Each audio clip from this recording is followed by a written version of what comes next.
नमस्ते दोस्तों, क्या हाल चाल। सब बढ़िया और सब बढ़िया। तो आज बहुत खुशी का दिन है। बहुत अच्छा पर्व है आज सिंधी समाज के लिए। आज है चेटीचंड, झूलेलाल का अवतार दिन है।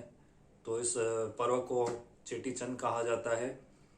तो देश विदेश के सभी सिंधी भाई बहनों को, सिंधी समाज को, सिंधी परिवार को मेरी तरफ से जय झूलेलाल। चेटीचंड जी लख लख करोड़ करोड़ वाधायूं। जय झूलेलाल। और हाँ, आज गुड़ी पड़वा भी है, तो गुड़ी पड़वा की भी आपको बधाइयाँ। और मैं कुछ एक्सप्लेन करना चाहूँगा कि जितना मुझे पता है, जितना मैंने सुना है कि चेटीचंड क्यों मनाया जाता है। तो चेटीचंड तो एक, हम सभी जैसे सिंधी लोग हैं, सिंधी भाई बहन हैं, सिंधी समाज है, वो तो जानते ही हैं। पर जो सिंधी नहीं है उनके लिए भी मैं बताना चाहूँगा कि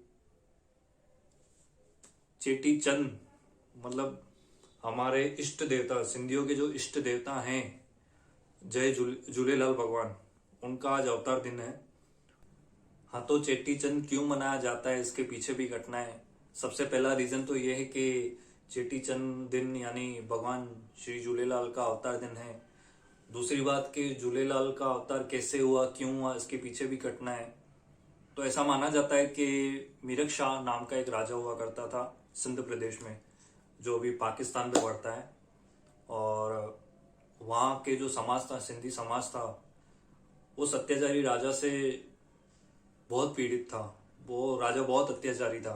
तो ये समाज इतना पीड़ित हो गया था कि इन्होंने सिंधु नदी के पास बैठ के, जो सिंध प्रदेश में ही पड़ता है, सिंधु नदी के पास बैठ के 40 दिन प्रार्थना उपासना की, भगवान की उपासना की। उन्होंने मन में धारणा की कि भगवान प्रकट हो और इस अत्याचारी राजा से हमको छुटकारा दें। तो 40 दिन के बाद उन लोगों की मन की जो धारणा थी, उनकी मन की जो बात थी, भगवान ने सुन ली। उस सिंधु नदी में एक मत्स्य रूप में एक भगवान निकले और उन्होंने भविष्यवाणी की कि वो कुछ ही समय में भगवान का अवतार, बच्चे का अवतार लेके इस धरती पे आएंगे और उस अत्याचारी राजा से उस समाज को बचाएंगे।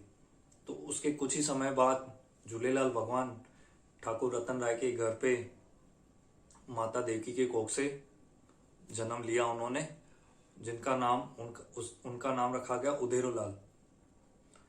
तो कुछ समय के बाद जब ये राजा को पता चला कि उदेरो लाल करके एक बच्चे ने जन्म लिया है जो उसके विनाश का कारण है, तो ये बात की खबर होते हुए मीरक शाह ने उन्हें मारने भेजा। जब वो उन्हें मारने भेज रहे थे, तब अचानक उनके महल में आग लग गई और उनकी सेना के हारने के बाद उनको ये यकीन हुआ कि ये कोई आम बालक नहीं है, ये भगवान है। उसके बाद मीरक शाह उनके चरण में आ गए। तो बस, तो इस तरह सिंध समाज का उद्धार करते हुए ये सिंध समाज के इष्ट देवता बन गए।